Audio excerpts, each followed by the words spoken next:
vent. Emmanuel Ducrot, on vous donne la parole. Bonjour Emmanuel. Bonjour Dimitri, bonjour aux auditeurs d'Europe 1. Oui, c'est le début des vendanges en ce moment dans le sud de la France. C'est pas pareil partout dans toutes les régions.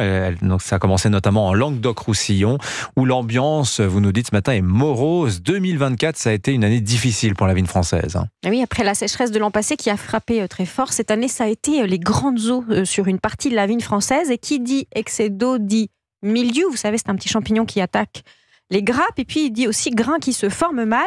Il y a eu toute une quantité d'épisodes de gel tardif, de grêle, un coup de chaud début août sur une partie de la vigne.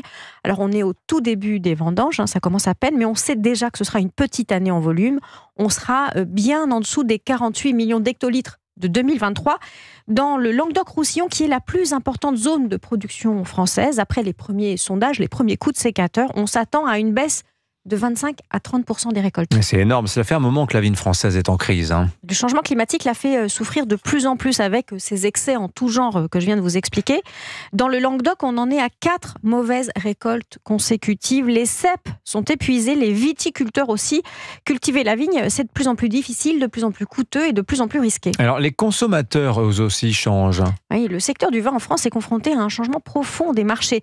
La consommation a baissé de moitié depuis le début des années 60. La vigne, pas d'autant en surface. Les habitudes changent. Le goût pour le vin rouge, par exemple, s'érode. Par contre, les pétillants se vendent mieux.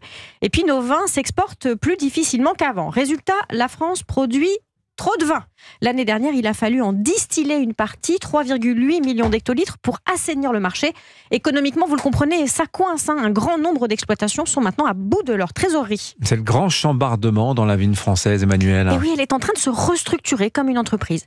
Déjà, l'État et l'Europe vont financer et indemniser l'arrachage d'hectares et d'hectares de vignes à la demande des producteurs. 5 à 10% des surfaces françaises de cèpes vont disparaître dès cette année.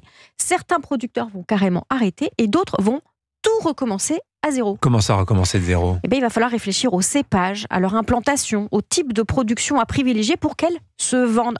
Alors, par exemple, tout le secteur est en train de tester des nouveaux cépages espagnols, grecs, portugais, qui sont plus résistants au sec. Il va falloir modifier tous les cahiers des charges des appellations pour leur faire une place dans les assemblages. Et ça, c'est un gros chantier pour l'INAO, qui s'occupe des appellations.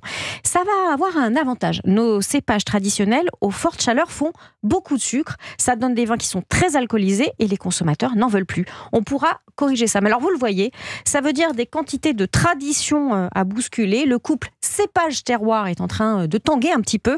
C'est une révolution culturelle dans la vigne française. Mais nécessaire. Mais oui, c'est même crucial.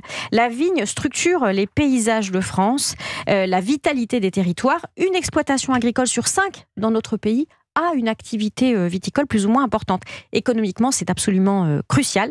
Le vin, c'est une des locomotives de nos exportations. 11 milliards de ventes en 2023. C'est en fait notre poule aux œufs d'or. Signature Europe 1, Emmanuel Ducrot. Merci Emmanuel.